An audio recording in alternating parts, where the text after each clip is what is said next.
Tecnología. Y gracias también a Laboratorio Sanofi por el patrocinio. Entonces queremos aprovechar estos minutos para compartir el tema que ya había mencionado el doctor. Voy a compartir la pantalla para que puedan ver la presentación.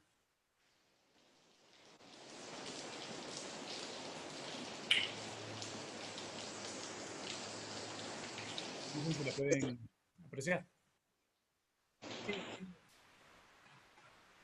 Sí, doctor Peralta, sí la podemos ver. Correcto.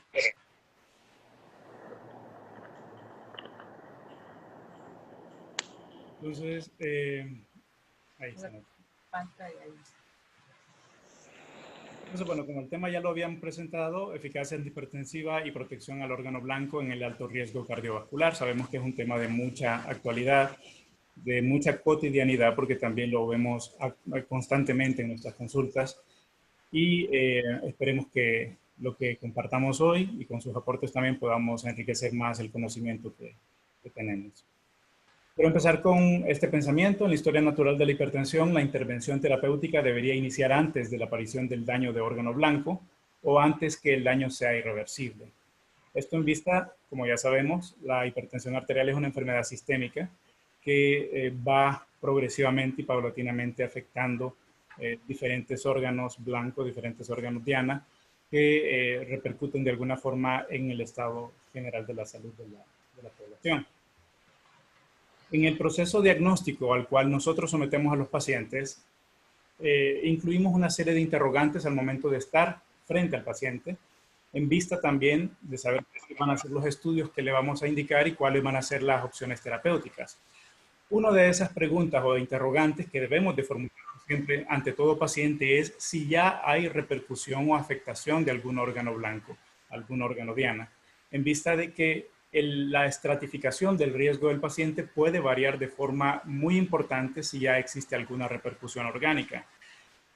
Y esto nos puede orientar también a la hora de poner un tratamiento médico que pueda ser de mayor o de menor intensidad en dependencia de las comorbilidades que pueda presentar el paciente. Como todos sabemos, la hipertensión es un factor de riesgo independiente que predispone al desarrollo de varias enfermedades, muchas de ellas ya terminales, incluyendo desde la insuficiencia cardíaca hasta enfermedades arteriales periféricas, pasando también por una coyuntura muy importante que es la afectación renal, la cual puede llevar al paciente a una falla orgánica terminal y requerir una terapia de reemplazo renal. La hipertensión arterial forma parte de un conjunto de factores de riesgo. Los factores de riesgo son aquellas situaciones o condicionantes clínicas, hábitos o estilos de vida que predisponen a que nosotros o los pacientes experimentemos algunas complicaciones con el paso del tiempo. Si bien es cierto, la hipertensión es uno de los más importantes, la coexistencia de otros factores de riesgo en este paciente va a incrementar de forma global y de forma exponencial los riesgos cardiovasculares de forma total. A pesar de que existen muchos factores de riesgo, tanto modificables y no modificables, la hipertensión arterial se constituye como el primer factor de riesgo asociado a morbimortalidad cardiovascular. Si vemos bien la gráfica, observaremos otras condicionantes clínicas en las cuales también tienen alguna repercusión, pero dada la alta incidencia de hipertensión arterial en la población adulta, su repercusión va siendo de forma más fuerte, más activa. Y no solo se constituye como un factor de riesgo per se, como enfermedad también está atribuida cierto grado de letalidad o de mortalidad. Aparte de que contribuye al desarrollo de otras enfermedades cardiovasculares como la enfermedad coronaria o el accidente cerebrovascular del riesgo independiente, la propia hipertensión arterial se puede relacionar con morbi y mortalidad. Cámara está activa, mire. Entonces, para poder desarrollar nosotros un ejercicio clínico adecuado con el paciente en vistas de formular un tratamiento o un esquema terapéutico, parte de este ejercicio debe incluir la estratificación del riesgo del cual estábamos hablando. Diferentes situaciones clínicas nos pueden ayudar a establecer qué riesgo tiene este paciente. Uno de estos factores o uno de estos scores o estrategias que utilizamos es el score de Framingham. En Europa utilizan el score directamente, que nos ayuda a determinar desde el punto de vista ciertos factores de riesgo que se involucran y que coexisten y que incrementan de forma exponencial. Entonces, el Framingham Risk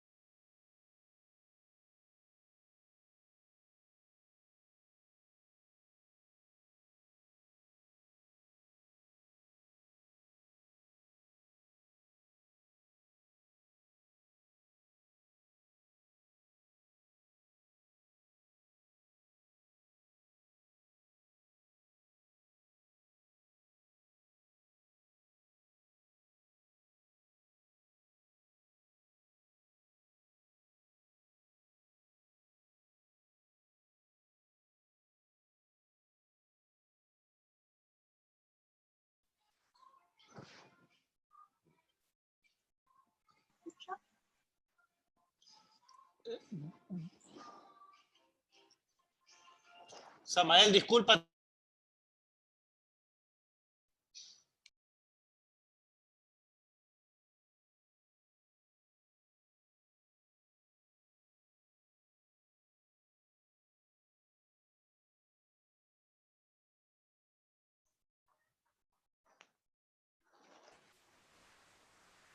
Ok, disculpa, parece que se me había desactivado el micrófono.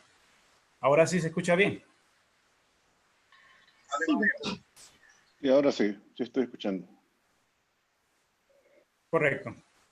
Les comentaba, bueno, de que las guías internacionales de hipertensión arterial del 2020 básicamente han retomado lo que otras guías, otros grupos de trabajo han planteado. Sí manejan algunos conceptos, fundamentalmente aclarando la parte de los valores de hipertensión arterial por los cuales se hace diagnóstico en la oficina, es decir, en la consulta, enfocando también cuáles son los valores por medio de los cuales se puede establecer el diagnóstico de hipertensión con métodos como por ejemplo el mapa o la toma domiciliaria de hipertensión de la presión arterial. Algo que nos trae esta guía es un esquema simplificado de cómo se puede clasificar la hipertensión de acuerdo a sus grados y a sus riesgos. De acuerdo a sus grados, como lo pueden observar aquí, existen dos, el grado 1 a partir de 140 con 90 y el grado 2 a partir de 160 con 100.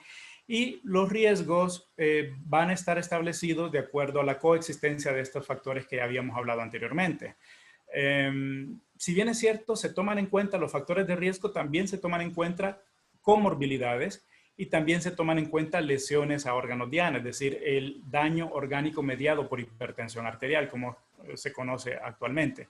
Entonces, para poder clasificar la hipertensión de acuerdo a su estratificación, tendríamos que tener en cuenta estos tres aspectos: la coexistencia de factores de riesgo, la coexistencia de enfermedades ya demostradas o diagnosticadas, en el caso, por ejemplo, las que tienen más peso, la enfermedad cardiovascular ya documentada, la diabetes mellitus y la enfermedad renal crónica ya en estadios avanzados.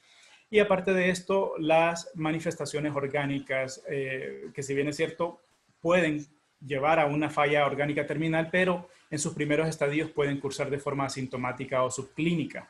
Por lo tanto, la coexistencia de alguno de estas situaciones puede ya ayudarnos a orientar acerca del riesgo que puede tener el paciente.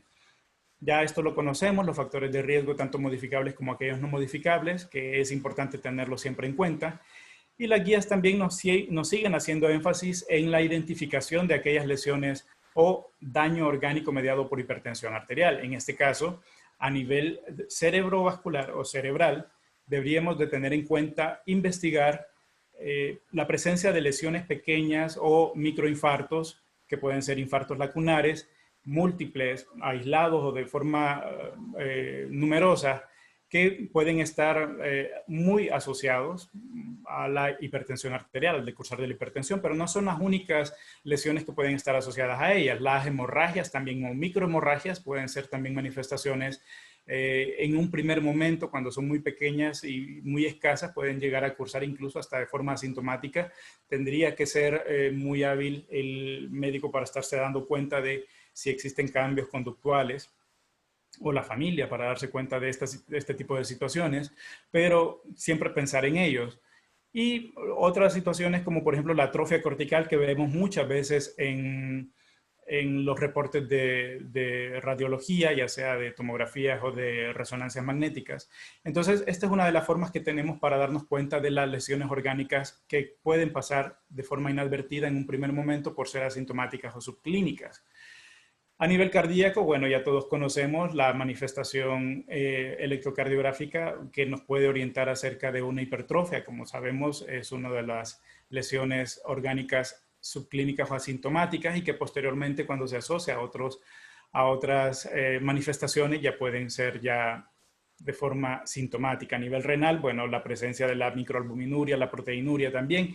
En el riñón es muy importante que tengamos en cuenta de que existen diferentes mecanismos, por eso es que es una enfermedad aparte que está relacionada a la hipertensión. De hecho, la hipertensión o la glomerulopatía hipertensiva puede llevar a un estadio final o terminal de daño renal que termina en diálisis, siendo la tercera causa que produce, que se asocia a terapia de sustitución renal.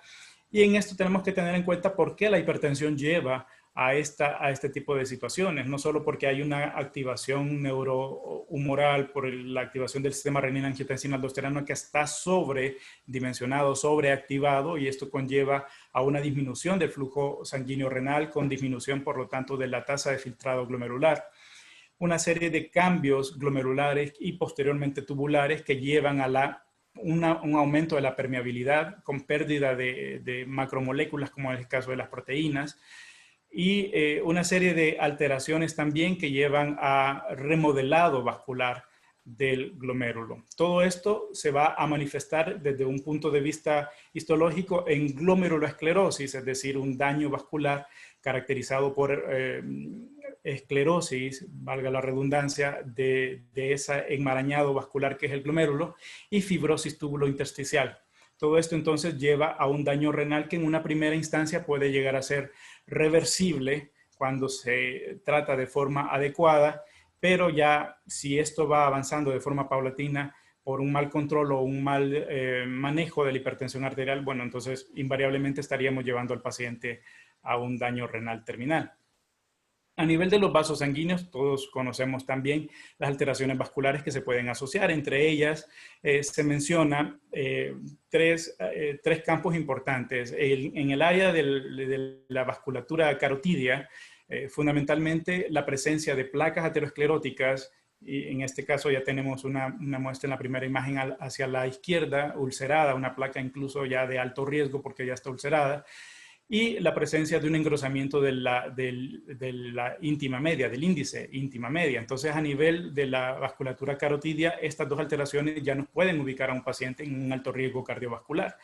La presencia también del aumento de la rigidez vascular, es decir, la esclerosis vascular, determinado por las mediciones de la velocidad de la onda de pulso, la presión de pulso, el índice de augmentación. Todas estas variables nos pueden ayudar a determinar si este paciente tiene una mayor rigidez del vaso sanguíneo que se expresa en una mayor sobrecarga de presión al corazón. Acordémonos que la primera onda, que es la que mide la sístole ventricular, normalmente se asocia a una segunda onda que viene siendo la onda refleja que viene de forma retrógrada, y esa es la que expresa la sobrecarga de presión a la cual está sometido el corazón y los otros órganos también.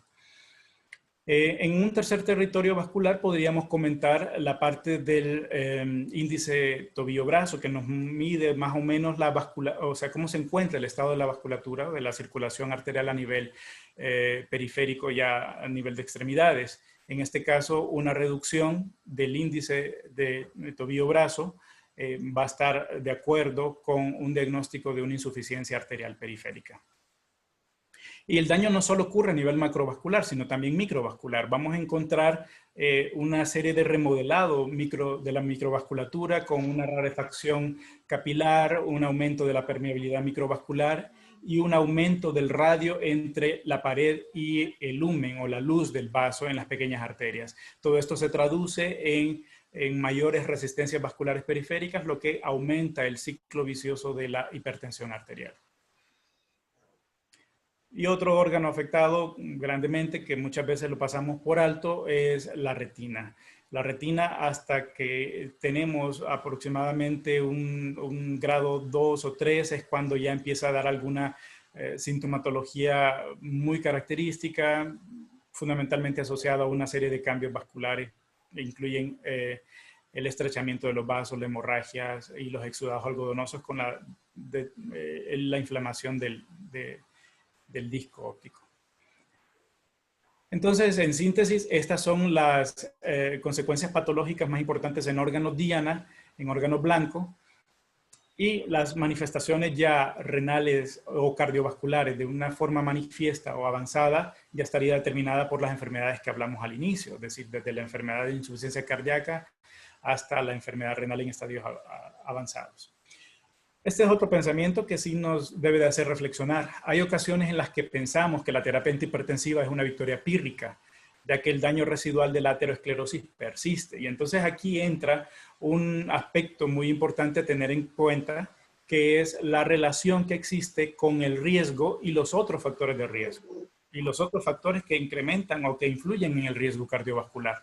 Es decir, sabemos bien que no solo es la hipertensión, y cuando hablamos de la principal enfermedad cardiovascular relacionada con mortalidad, que es la aterosclerosis coronaria, la cardiopatía isquémica, perdón, nos daremos cuenta entonces de que la aterosclerosis se sigue llevando el papel más importante cuando hablamos de reducción de riesgo cardiovascular.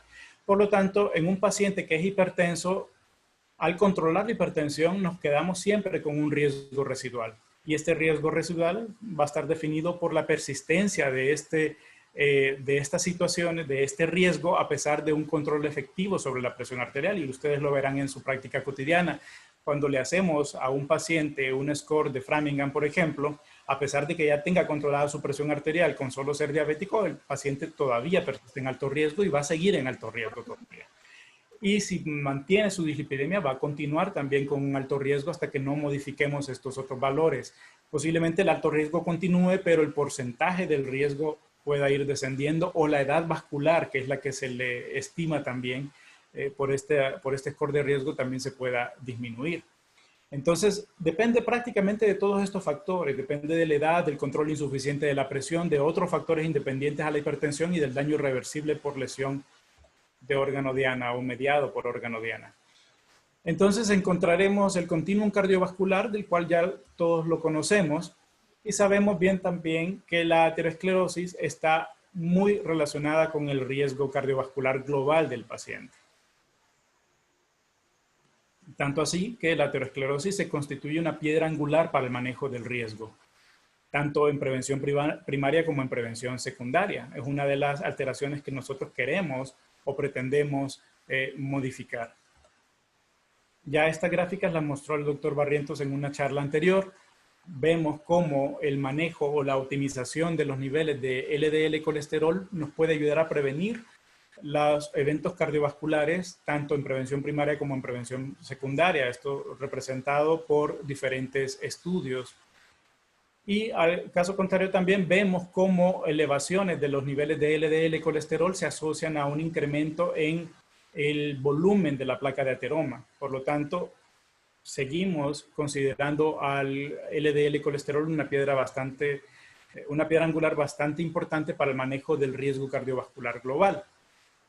Sin embargo, la aterosclerosis va más allá de la acumulación de la placa de ateroma. Sabemos bien que detrás de la aterosclerosis hay un proceso activo de inflamación, de esta inflamación vascular que se asocia también a daño endotelial.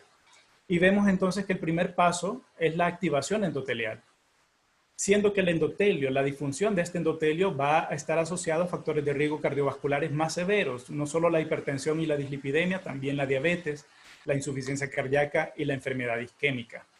Diferentes mecanismos están implicados en este proceso inflamatorio, que incluye la activación plaquetaria, la trombogénesis amplificada y el desbalance entre vasodilatadores y vasoconstrictores. Hablamos del óxido nítrico, que va a estar de una menor medida disponible, y una mayor expresión de sustancias vasoconstrictoras como la endotelina.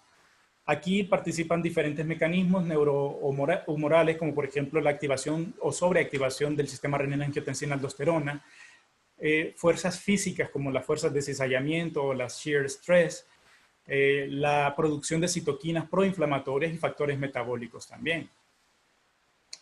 Vemos entonces cómo el sistema renina-angiotensina se involucra con la inflamación vascular. Todo esto va a conllevar, entre otras cosas, a una sobreexpresión. Lo vemos aquí, parece que la diapositiva anterior tenía montada algunas imágenes. Les comentaba de que la angiotensina 2 se va a estar asociada a un aumento de la permeabilidad vascular, infiltración leucocitaria, remodelado tisular, que conlleva la inflamación y el desarrollo de aterosclerosis como base de los fenómenos que vendrán más adelante. Dentro de los marcadores inflamatorios que vemos que están sobreactivados, conocemos muchos de ellos. Algunos de ellos los aplicamos en nuestra práctica cotidiana para estratificar el riesgo, como es el caso de la proteína C reactiva ultrasensible. Pero existen infinidad de marcadores inflamatorios por donde los querramos investigar. La elevación o sobreexpresión de algunas interleuquinas, como la interleuquina 6, la 10, la 18, los factores de necrosis tumoral alfa, otros factores relacionados con angiogénesis, activación plaquetaria, las selectinas, y otros también relacionados con estrés oxidativo. La importancia de la inflamación es tal que estudios recientes, como por ejemplo el estudio CANTOS, demostró que la aplicación de un medicamento, en este caso el canakinumab, que es un anticuerpo monoclonal dirigido para disminuir algunos marcadores inflamatorios como la interleucina 6, pudo lograr disminuir el riesgo cardiovascular en pacientes que ya habían sufrido, o sea, que tenían aterosclerosis documentada, que habían sufrido infartos del miocardio.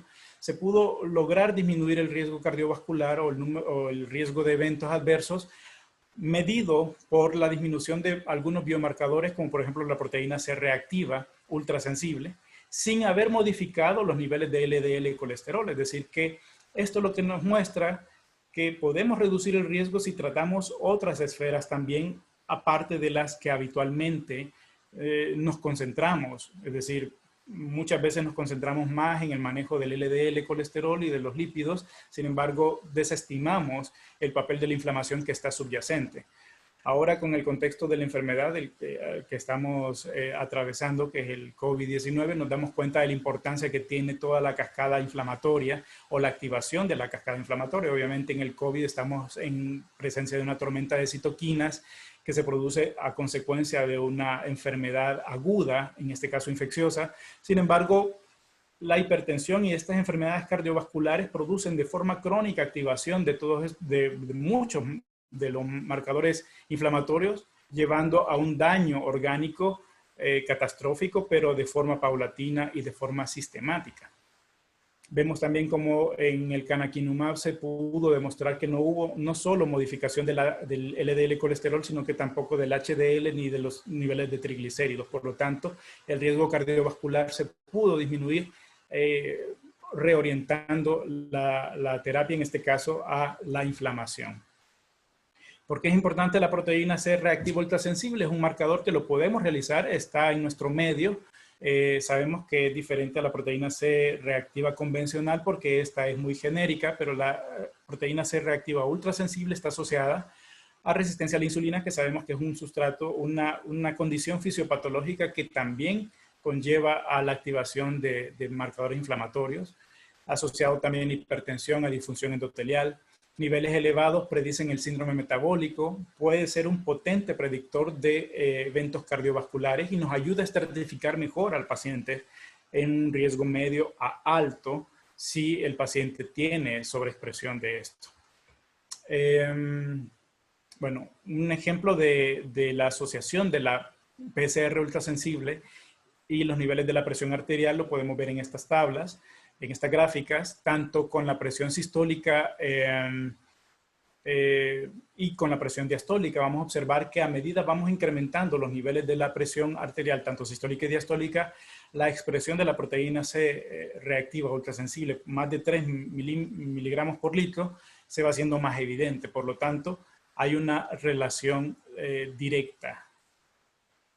Las guías lo que nos recomiendan entonces es hacer el cálculo del riesgo cardiovascular en pacientes mayores de 40 años, salvo que este paciente ya sea conocido por una enfermedad cardiovascular documentada o ya sea automáticamente un paciente de alto riesgo por ser diabético.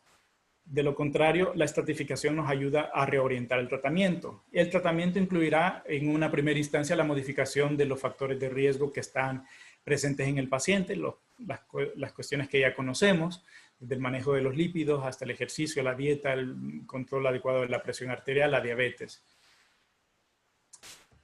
Entonces, otro de los estudios que nos ayudó, o por lo menos nos orienta acerca del papel que tiene el control adecuado de la hipertensión, o incluso el control un poquito más intensivo de la hipertensión sobre, desde el punto de vista farmacológico, fue el estudio SPRINT, en la cual se pudo observar cómo hubo una reducción de los eventos primarios, dígase infarto del miocardio, muerte cardiovascular, infarto del miocardio ya sea fatal o no fatal y la muerte cardiovascular asociada a él.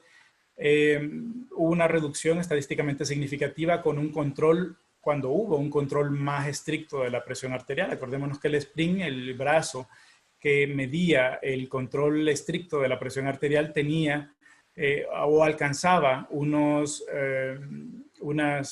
presión target menor de 120 milímetros de mercurio, la presión sistólica. Sin embargo, sabemos bien de que el paciente está expuesto también a fenómenos de disminución del flujo sanguíneo renal, por lo que puede exponerse a un deterioro de la función renal, que fue lo que vimos dentro de las conclusiones también.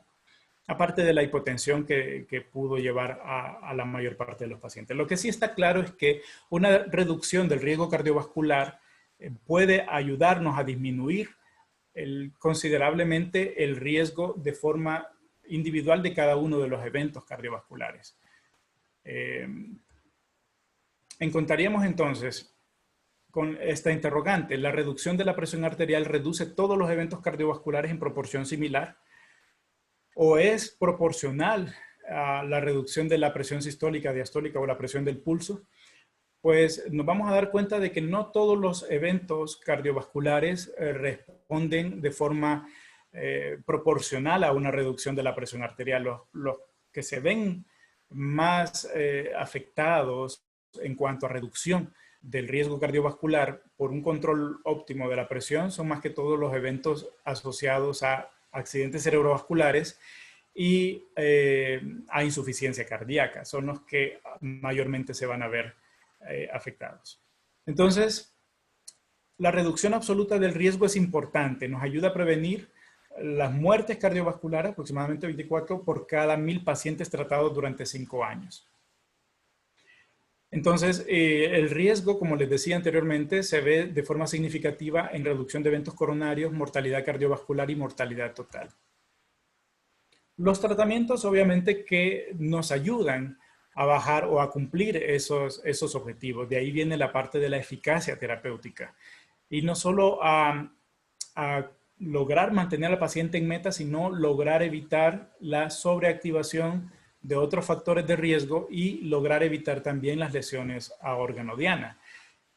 De todos es conocido la frase que dice: cualquier medicamento para bajar la presión es bueno siempre que baje la presión. Sabemos que el tratamiento debe ser individualizado al paciente y las guías siempre nos recomiendan la utilización en primera instancia de aquellos medicamentos que actúan sobre el sistema renina-angiotensina-aldosterona, los diuréticos, y considerar los bloqueadores de los canales de calcio como primeras opciones terapéuticas para el manejo inicial de un paciente. Encontraremos entonces que esto ya lo habíamos visto, medicamentos que han demostrado, diferentes grupos de medicamentos, sobre todo los que actúan sobre el sistema renina-angiotensina-aldosterona, proveen una mayor eficacia en algunas manifestaciones de la enfermedad o de lesiones orgánicas, como por ejemplo la hipertrofia del ventrículo izquierdo. Ok.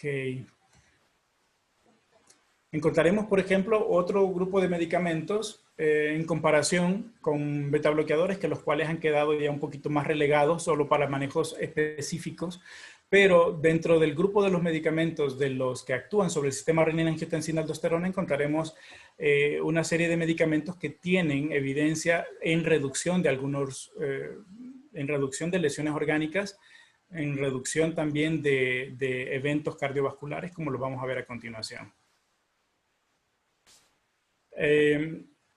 Para el caso, el irbesartán, que es uno de los medicamentos que más empleamos nosotros en nuestro medio, es uno de los medicamentos que ha demostrado reducción, o sea, tener un tiempo de vida media más estable y una reducción más considerable de los niveles de la presión arterial en el curso de las 24 horas. Algunas otras evidencias han demostrado, por ejemplo, cómo el irbesartán en el síndrome metabólico puede ayudar a disminuir la disfunción endotelial. El estudio Island, por ejemplo, demostró este aspecto que les estaba mencionando anteriormente. Encontramos entonces cómo se pudo observar con diferentes dosis de irbesartán una reducción en los niveles de interleuquina 6 y esto pudo ayudar en cierta forma a corroborar el efecto que tienen algunos medicamentos que vendrían siendo como efectos pleiotrópicos por encima de la reducción, o sea, más allá de la reducción de los niveles de presión arterial, demostrar también evidencia sobre actuación en disminución de factores de riesgo, como por ejemplo los marcadores inflamatorios. Estudios pivotales, podríamos decirlo, que marcaron un hito en la indicación del medicamento para combatir o contrarrestar algunos efectos deleterios sobre órganos diana. Encontramos, por ejemplo, el estudio que se hizo con irbesartán en pacientes con nefropatía tipo 2. La nefropatía tipo 2, sabemos bien que de la diabetes tipo 2, está caracterizada fundamentalmente en su primera instancia por una pérdida de proteínas que va siendo cada vez mayor, empezando desde una microalbuminuria hasta posteriormente una proteinuria franca. Y este estudio lo que nos ayudó a demostrar, se hizo en 1.715 pacientes, nos ayudó a contestar algunas de estas preguntas. ¿Existe relación entre la proteinuria basal y los desenlaces, sobre todo los desenlaces renales? Cosa que quedó demostrada es que si los pacientes cuando se investigaron desde el comienzo del estudio, se demostró que aquellos que tenían una proteinuria mayor al comienzo del estudio, obviamente tenían una proporción mayor de tener desenlaces desfavorables. La cantidad de proteinuria fue alterada durante el estudio, fue otra de las interrogantes que se hizo durante el trial. Y sí, se demostró de que pudo haber cambios asociados a la terapéutica. En este caso se hizo comparaciones de irbesartán, se hizo comparaciones con amlodipino, se hizo comparaciones con control y se encontró una disminución de aproximadamente el 50% de la proteinuria a los 30 meses con el uso del irbesartán, un 23% con la amlodipina. Ahora, ¿podrían estos cambios en la cantidad de proteinuria correlacionarse con los desenlaces renales?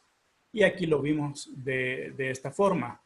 Aquellos pacientes, como podrán observar en la línea amarilla, que es la línea que está por debajo, que tuvieron un descenso de más del 50% en sus niveles de proteinuria, pudieron entonces observar una menor proporción de eventos o de desenlaces renales. Y obviamente aquellos que tuvieron un incremento más bien de sus valores de la proteinuria son los que tuvieron mayores desenlaces.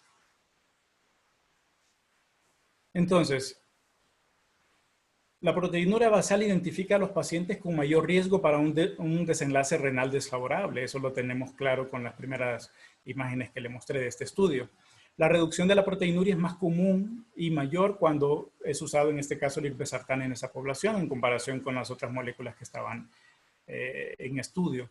Reducir la proteinuria a la mitad está asociada a una marcada disminución en el riesgo de desenlaces renales y debe ser considerado un objetivo terapéutico. Por lo tanto, la utilización de este grupo de medicamentos que actúa sobre el sistema renina-angiotensina-aldosterona tiene el aval para la utilización en vista de que pretende la reducción progresiva de esta condición.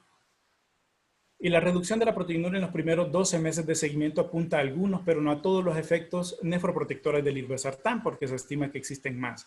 Teniendo en cuenta de que los antagonistas de los receptores de angiotensina 2, así como los inhibidores de la enzima convertidora de angiotensina, son medicamentos que tienen evidencia nefroprotectora, pero también en alguna medida deben ser considerados con cierta precaución, sobre todo cuando ya el paciente está con fases avanzadas.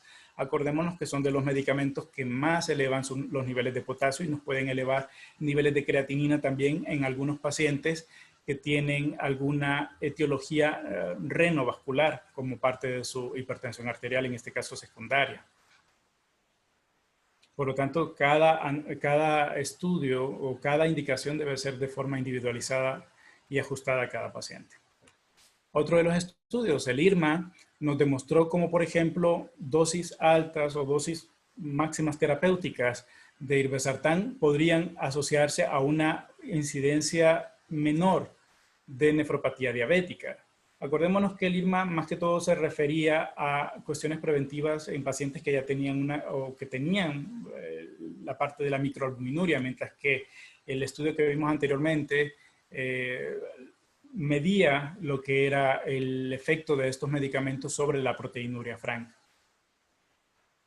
Esto se pudo observar también, cómo pudo observarse una disminución en la excreción urinaria de albúmina y una mejora en el aclaramiento de la creatinina en aquellos pacientes que utilizaron dosis óptimas terapéuticas. Esto se ve reflejado aquí en estas mismas gráficas, en la cual el IRMA-2 demostró cómo la dosis máxima terapéutica de irbesartán reduce la incidencia de la proteinuria manifiesta también y normaliza la excreción urinaria de albúmina. Otros estudios, como por ejemplo el iRespond, nos ayudó a determinar el efecto que tenía en pacientes con síndrome metabólico y proteína C reactiva. Cabe aclarar de que estos hallazgos no son exclusivos de la molécula irbesartán, también lo podemos observar en otras moléculas que también pertenecen al grupo de los ARA2, incluso de los IECA. Podemos encontrar estudios que avalan hallazgos similares como moléculas como por ejemplo el perindopril o con moléculas como por ejemplo el olmesartán, el losartán, que tienen efectos también sobre algunos eventos o sobre disminución de eventos renales o sobre marcadores inflamatorios. Claro está de que los estudios muchas veces no se realizan en las mismas condiciones y, por ejemplo, el olmesartán, que demostró también tener un resultado favorable en eventos renales, en el outcome renal de algunos pacientes, no tenía o no partieron de la misma intensidad de la enfermedad renal que tenían los pacientes del estudio IRMA o del IDNT, pero sí pudo demostrar también algunos resultados favorables. En el iRespond, entonces, lo que se evalúa es el efecto que tiene sobre la expresión de la proteína C reactiva de alta sensibilidad, encontrando entonces que se demostró efectos benéficos sobre inflamación y sobre microalbuminuria en pacientes hipertensos con síndrome metabólico. Acordémonos que el síndrome metabólico es una entidad clínica que por la coexistencia de muchos de los factores de riesgo se potencializa el riesgo cardiovascular. Se habla de que dentro de los factores de riesgo o comorbilidades asociadas a la hipertensión, aproximadamente un 40% de los pacientes estarían experimentando síndrome metabólico.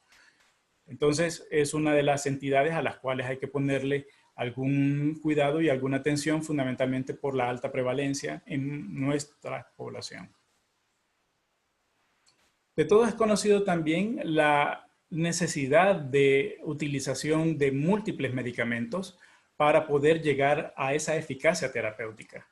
Desgraciadamente, cuando hacemos el diagnóstico de hipertensión, en la mayoría de los casos, cuando hacemos el diagnóstico, no quiere decir de que el paciente viene debutando con la enfermedad.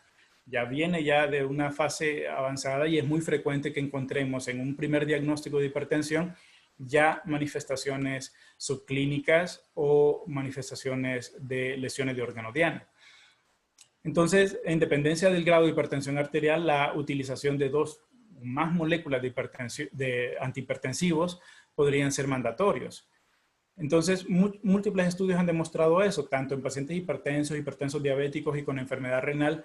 Nos daremos cuenta que entre más utilicemos, mayor es el número de medicamentos que utilizamos para el control de la presión arterial, es necesario para poder alcanzar los objetivos terapéuticos que buscamos.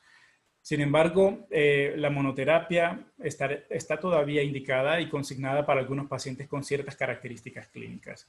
Lo que sí vemos es que en la mayoría de los casos necesitaríamos, cuando ya hay enfermedad cardiovascular o enfermedad como la diabetes o lesión de órgano diana ya manifiesta, necesitaríamos por lo menos hacer combinaciones. Acordémonos lo que nos dicen las guías, las combinaciones indicadas para un inicio en un tratamiento de un paciente, considerar los medicamentos que actúan sobre el sistema renina-angiotensina-aldosterona, aquellos que actúan también como calcio antagonistas y el uso de los diuréticos. Considerar también los antialdosterónicos en caso de que los pacientes se mantengan con una hipertensión resistente. Acordémonos, la hipertensión resistente, con 3 de estos medicamentos, ya dosis máximas terapéuticas y aún así mantenga cifras de presión arterial elevadas. Y algo muy importante y llamativo también es que para hablar de eficacia tendremos que hablar también de otras variables como por ejemplo el costo-beneficio.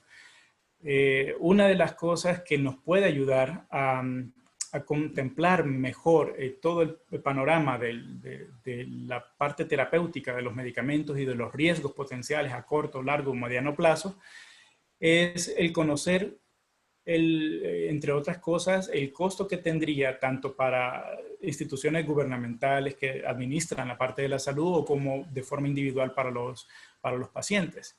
Si bien es cierto, el costo puede ser evaluado en cuanto a un término que se conoce como ahorro, el ahorro anual que podría estar experimentando el paciente en sus finanzas relacionado con la menor expresión de eventos cardiovasculares o enfermedad renal. Generalmente, con el uso de los medicamentos, en este caso la gráfica que traigo es una gráfica que compara irbesartán, amlodipino con controles. Observamos como, por ejemplo, a partir del 3.º o 4.º año que se empieza a notar cómo el paciente empieza a incrementar el ahorro en cuanto a los costos, porque se empiezan a evitar una serie de complicaciones o enfermedades que de presentarse incurriría entonces en un costo económico mayor al paciente. Esto es parte de los estudios farmacoeconómicos que deberían ser tomados en cuenta también a la hora de socializar un tratamiento con un paciente. Decirle la utilización de ciertos medicamentos están enfocadas no únicamente a controlar cifras de presión arterial, sino también a prevenir complicaciones que a la larga pueden, o a corto, a largo o a mediano plazo, pueden llegar a producir un deterioro más importante, tanto no solo de las finanzas, sino que obviamente de la salud del paciente. Entonces, como conclusiones, el tratamiento farmacológico resulta en una reducción del riesgo relativo independientemente del nivel basal,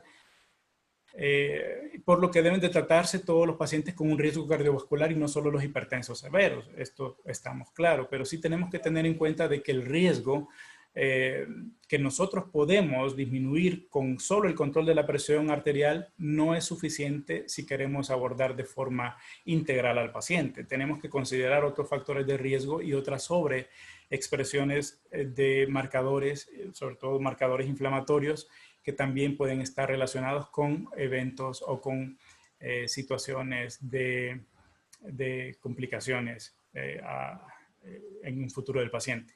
Y el abordaje basado en el riesgo global es más costo efectivo al prevenir los eventos cardiovasculares mayores, lo que les estaba diciendo con la diapositiva anterior. Quedo con este otro mensaje. La estrategia terapéutica es preservar la salud de la arteria. Acordémonos que de un buen estado de salud endotelial, un buen funcionamiento, un buen balance en la función endotelial dependerán una serie de funciones orgánicas, en vista de que el deterioro o la disfunción endotelial podría ser la base o el sustrato por medio del cual empieza ya a producirse lesiones mediadas por hipertensión. Esto es lo que les traía preparado para hoy. Si tenemos algún comentario o algún aporte, les agradecería entonces poder escucharlo. Muchas gracias, doctor Samael Peralta. Tienen el chat para poder hacer preguntas. Yo se las transmitiré al doctor. Ahí ya algunas preguntas, doctor Peralta. ¿Qué método utilizan como marcador inicial de daño renal? ¿Han encontrado dónde medir un análisis spot de albúmina, creatinina? Esto es en relación a daño órgano blanco riñón. Sí, bueno, lo que nos recomiendan las guías es fundamentalmente basarnos a la hora de explorar la función renal, obviamente la medición de algunos marcadores clínicos laboratoriales como la creatinina, pero fundamentalmente la medición de la proteinuria o de la microalbuminuria en orina de 24 horas. También recomiendan las guías la medición del RACU o el radio albúmina creatinina en orina, que se debe de hacer también fundamentalmente con la, no muestra al azar, sino la primera muestra de la orina de la mañana. Entonces, estos podrían ser los primeros marcadores que podríamos utilizar para estimar si existe lesión orgánica en pacientes hipertensos. Obviamente, la proteinuria la podemos ver más reflejada o más asociada a otros factores de riesgo de forma más evidente, como por ejemplo la diabetes. La diabetes, de todos es conocido, es la primera causa de enfermedad renal terminal que requiere terapia de reemplazo renal, como por ejemplo la diálisis o el trasplante renal. Y por lo tanto, este tipo de alteraciones van a ser más frecuentemente observadas en este tipo de patologías. Sin embargo, la hipertensión arterial, como conocemos también por el daño glomerular que produce, al aumentar, entre otras cosas, la permeabilidad vascular, va a conllevar también pérdida de macromoléculas como la albúmina o las proteínas y por lo tanto una medición o un pesquisaje activo de esta situación nos puede ayudar a determinar si el paciente está teniendo ya alguna complicación renal. Perfecto, muchas gracias. Continuando con hay varias preguntas. Y para no perder la temática, ya que obviamente ya esta primera pregunta fue relacionada con daño renal, ¿qué métodos, qué pruebas podemos utilizar para tratar de detectarla tempranamente? Sabemos que en nuestro medio hay muy poco acceso a la neuroimagen. En la charla hemos visto pues algunos métodos diagnósticos, tomografía, resonancia, tratando de evaluar los infartos laculares, la presencia de hemorragia también que puede acompañar a la hipertensión arterial como daño cerebral. Pero ¿habrá otra forma que podamos valorar el daño orgánico cerebral que no dependa exclusivamente de la neuroimagen? Sabemos que es importantísima, casi toral, pues, pero ¿tendremos alguna otra forma de poder valorar esto? Sí, correcto. De hecho, sí, tiene razón lo que comenta. Las guías lo que recomiendan es la realización de estudios de neuroimagen, pero sabemos bien de que no es accesible a la mayoría de la población en vista de lo costoso que son o la poca disponibilidad de estos recursos a nivel nacional o incluso en países de primer mundo. Pero si empleamos algunas evaluaciones clínicas, podemos darnos cuenta si el paciente tiene algún indicio de que pueda ya estar manifestando lesiones orgánicas que puedan ser o asintomáticas o levemente sintomáticas. Por ejemplo, la aplicación del test Mini-Mental, que es un test, un cuestionario que, entre otras cosas, mide o nos da un diagnóstico de las habilidades cognitivas del paciente. Todos conocemos de que la ocurrencia de eventos cerebrovasculares, ya sean microinfartos lacunares o microhemorragias o la atrofia cortical, va a estar asociada, entre otras cosas, a un deterioro cognitivo. El paciente puede empezar a experimentar pérdida de la memoria, o sea, tal vez la memoria anterógrada, que es la primera que se afecta.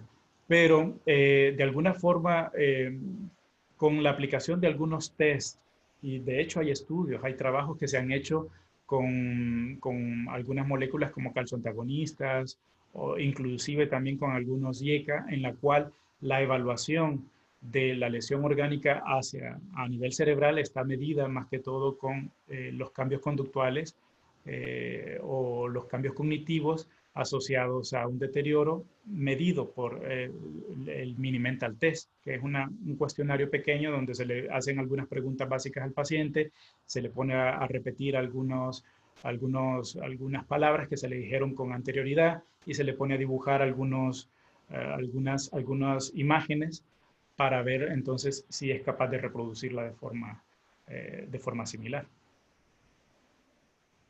Excelente. Bueno, continuando con esta etapa de preguntas, hay algunas preguntas de parte de la audiencia. Algunas ya se tocaron, pero vale la pena que creo recalcar estos puntos. Una de ellas es el efecto del irbesartán. ¿Es un efecto de clase o es exclusivo de este fármaco? Eso es muy importante, muy interesante. Fíjese que hay muchos estudios que avalan el efecto de clase de algunos medicamentos.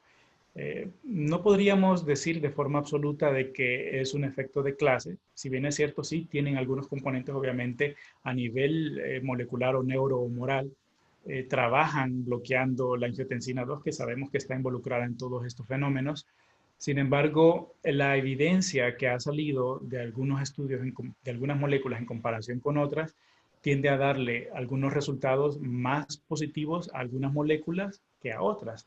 Entonces, si bien es cierto, pueden incluirse algunos efectos de clase en las moléculas, habrán moléculas ARA2, por ejemplo, o IECAS que van a destacar más por tener data o información más de peso en cuanto a resultados. Por ejemplo, de todos es bien conocido que todas las moléculas IECA o ARA2 tienen efectos nefroprotectores, pero una de las moléculas más reconocidas por la información o por los datos estadísticos que la avalan es prácticamente el irbesartán. O sea, en cuanto a sus efectos por estudios como por ejemplo el IDNT que les mencioné anteriormente, el IRMA2, el losartán tiene algunos estudios también importantes con el renal.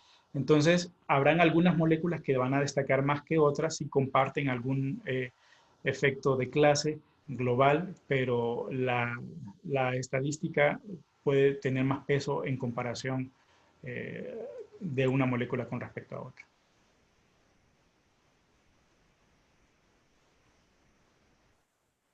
Doctor, muchas gracias. Ubicándonos un poquito más en nuestro medio, creo que es bien importante saber con qué armamentario tenemos, cómo valorar algunas situaciones, cómo saber si nuestro paciente que estamos diagnosticando ya tiene algún daño a órgano blanco.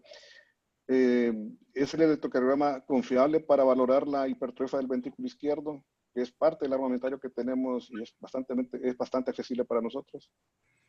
Bueno, de hecho, las guías sí lo recomiendan la realización de un electrocardiograma a todo paciente hipertenso para estimar la incidencia de la lesión orgánica asintomática o subclínica, que es la hipertrofia del ventrículo izquierdo. Sin embargo, todos sabemos el potencial, o sea, los efectos o la especificidad y sensibilidad del electrocardiograma sobre hipertrofia del ventrículo izquierdo no es muy confiable. Muchas veces nos encontramos con electrocardiogramas normales y eventualmente el paciente se hace algún estudio de imagen como un ecocardiograma y sí nos encontramos con hipertrofia. Si mal no recuerdo, la sensibilidad del electrocardiograma, por ejemplo, el Sokolov-Lyon andaba cerca del 20% y la especificidad cerca del 70-80% aproximadamente. Entonces así nos vamos a encontrar con que estos marcadores no son absolutos. La presencia de un electrocardiograma normal no descarta la posibilidad de que exista un trastorno de este tipo de hipertrofia. Entonces, pero sin embargo, siempre se recomienda porque entre otras cosas nos ayuda a detectar también otras alteraciones, como bien conocen todos ustedes. Y el electrocardiograma, por lo menos en las consultas de especialidad de cardiología, ya es un medio diagnóstico casi que mandatorio, casi que viene siendo una extensión del examen físico habitual que hacemos nosotros, precisamente porque nos aporta mucha información, no solo de la parte estructural, sino que también de la parte del ritmo, de la parte de la conducción y otros tipos de trastornos que puedan coexistir. Por lo tanto, sí está indicado la realización de un electrocardiograma, pero su baja sensibilidad, su baja sensibilidad más que especificidad, no es absolutoria para dar un diagnóstico o descartar completamente una hipertrofia. Muchas gracias, doctor.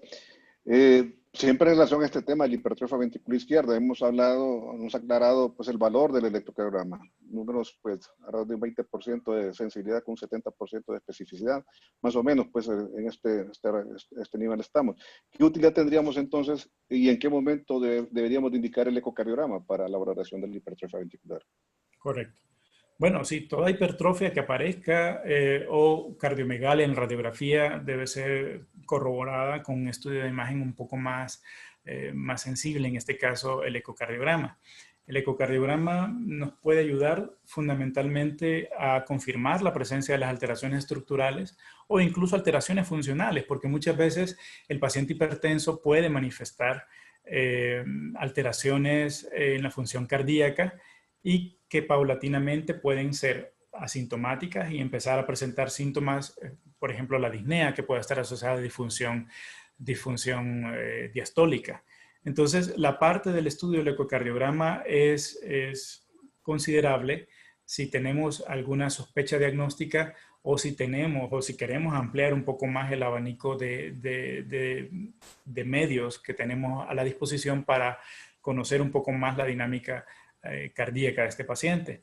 La cardiopatía hipertensiva es una entidad que puede estar manifiesta de forma asintomática en unos primeros momentos y se puede caracterizar por la presencia de una disfunción diastólica o ya la asociación de una disfunción diastólica con hipertrofia que nos llevaría a una cardiopatía hipertensiva grado 2 o la presencia ya por manifestaciones sintomáticas de insuficiencia cardíaca, una cardiopatía grado 3 que se asocia ya a síntomas, y la grado 4 que se asocia a hipertrofia excéntrica con disminución de la fracción de eyección y un remodelado casi que esferoidal del ventrículo izquierdo.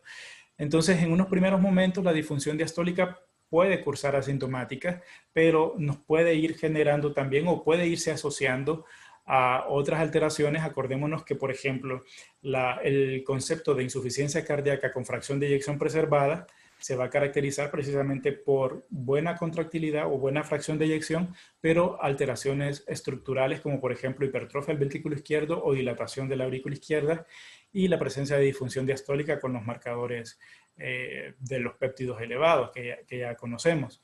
Por lo tanto, si tenemos pacientes que tienen alguna sintomatología leve, como por ejemplo que nos llegan con cierta frecuencia a la consulta, la disnea, que puede ser una primera manifestación relacionada no tanto con los valores de presión arterial, sino más que todo con algún trastorno de la diastología.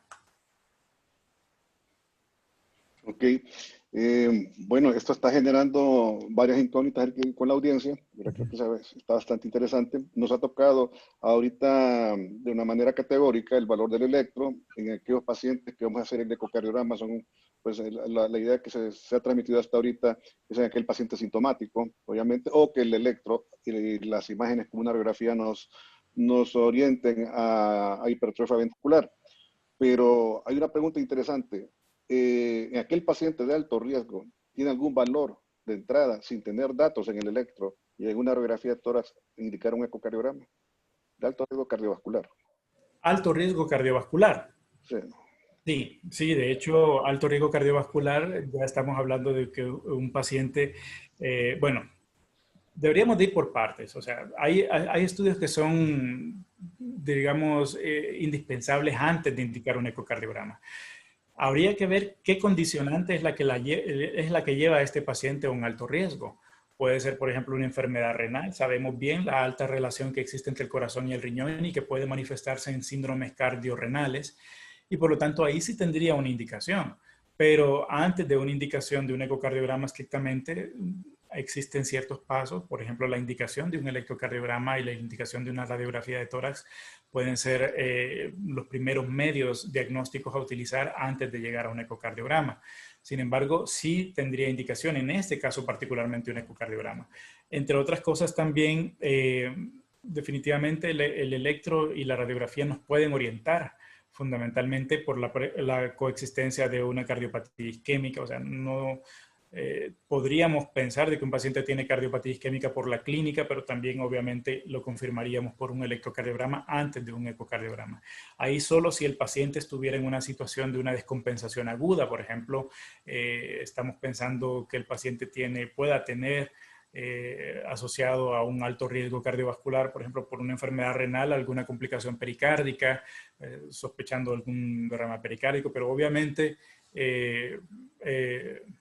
sí hay exámenes que nos pueden marcar la pauta, y entre ellos el electrocardiograma y la radiografía de tórax deberían de ser indicados primero. Sí, gracias, doctor Simpson. Tenemos claro que es obligatorio el electro y la radiografía de tórax. Yo creo que la duda venía más bien en aquel paciente con un alto riesgo, independientemente de lo que encontremos en el electrocardiograma y la radiografía de tórax, indicar un ecocardiograma. Pero también nos aclaró que, por ejemplo, en el escenario del paciente con compromiso renal, pues sería una de las indicaciones para entrar, aparte de la radiografía y el electro, de lo que encontremos, hacer un ecocardiograma y valorar hipertrofias, función diastólica, etcétera, etcétera. Siempre continuando y tratando de valorar y estratificar a aquellos pacientes con riesgo de daño vascular, ¿qué nos puede decir en cuanto a la medición de la relación íntima media por Doppler carotidio?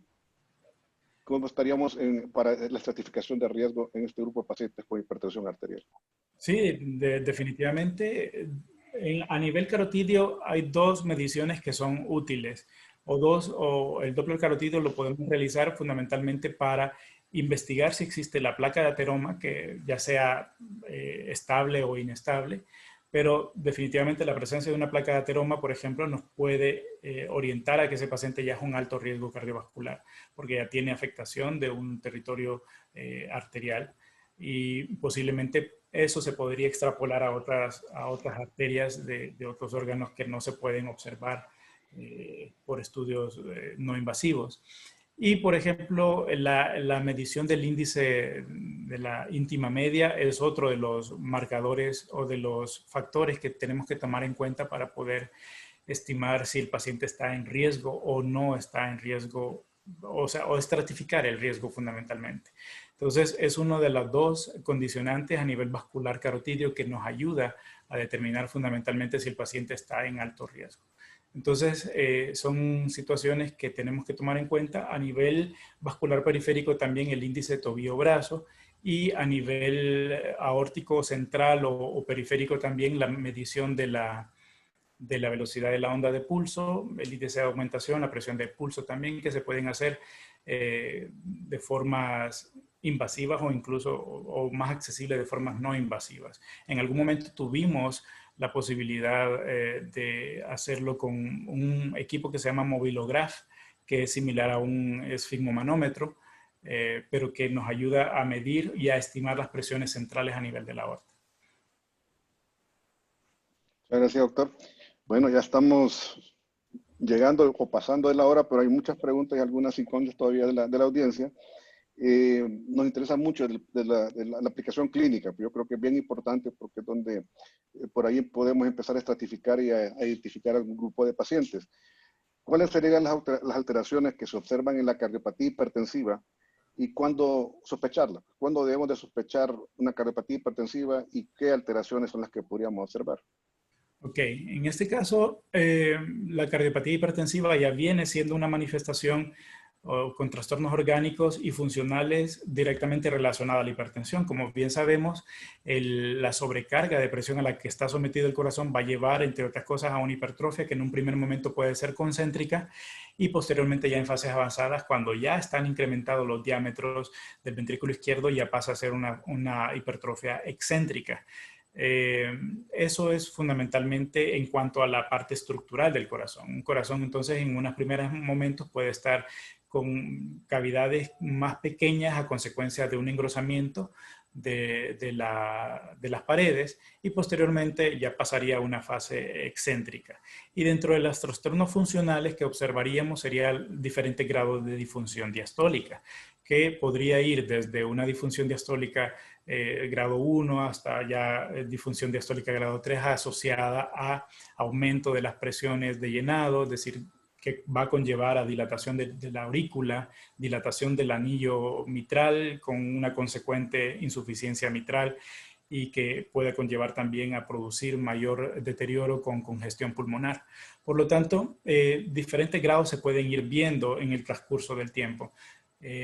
Sabemos bien que la hipertrofia también, en dependencia de la magnitud de la hipertrofia, podemos encontrar también alteraciones en la relajación, es decir, trastornos de repolarización. Podemos encontrar también situaciones como, por ejemplo, rarefacción capilar, es decir, cuando hay un incremento del espesor o del grosor muscular, hay un detrimento de la capilaridad que irriga ese músculo cardíaco, por lo tanto, puede llegar a experimentar más fácilmente episodios de isquemia cardíaca sin necesidad de que haya obstrucción de las arterias coronarias epicárdicas, sino más a expensas de una masa muscular más incrementada en contra de una rarefacción capilar.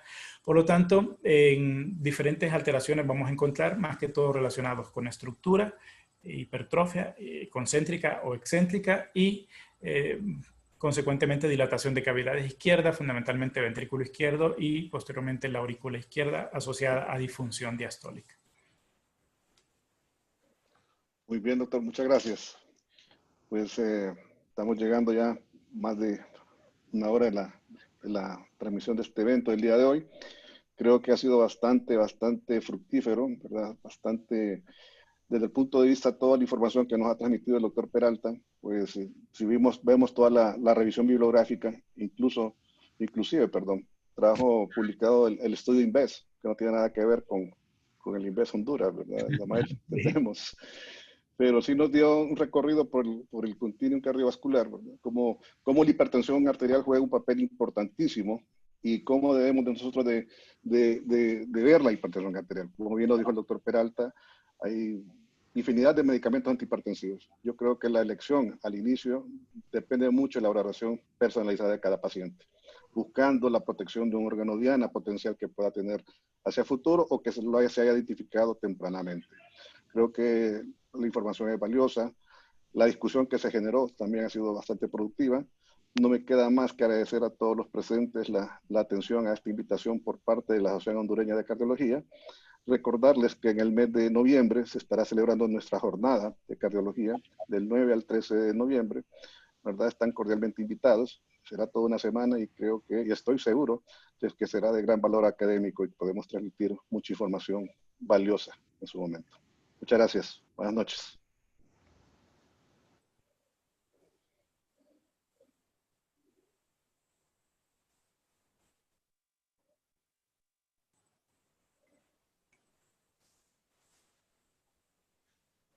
Creo que el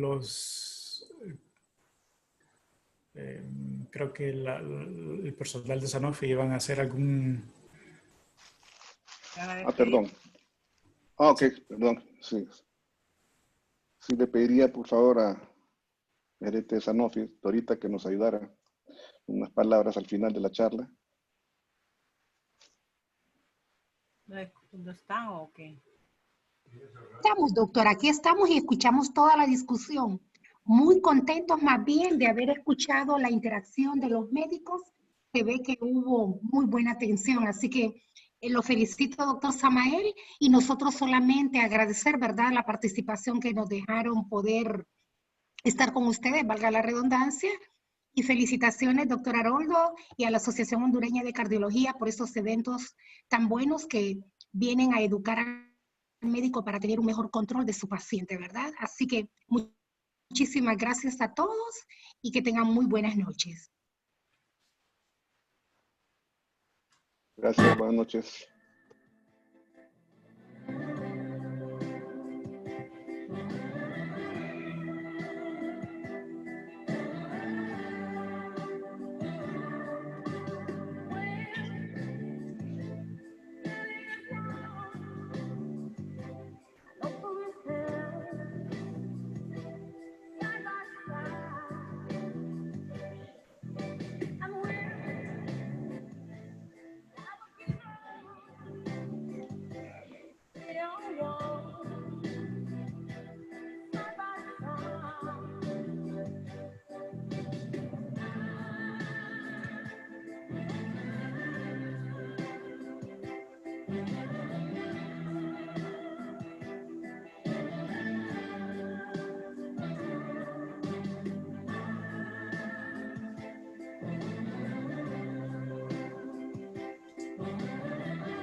Muchas gracias, buenas noches. Hasta luego. Buenas noches, muchas gracias. Buenas noches. Hasta luego.